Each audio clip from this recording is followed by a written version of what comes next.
Hello everyone! Today, I'm going to show you how to delete your Glovo account. First, open the Glovo app and tap your profile icon in the top left corner. Next, scroll down and go to Settings. Select Account, then tap Delete Account.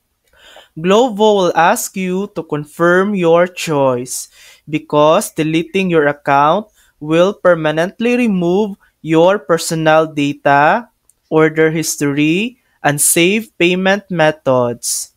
Just follow the on-screen steps and confirm your request.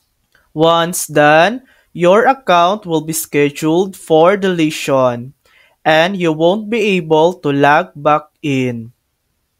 And that's it. That's how to delete your Glovo account. Thanks for watching. If this video helped you, please like and subscribe for more helpful tutorials.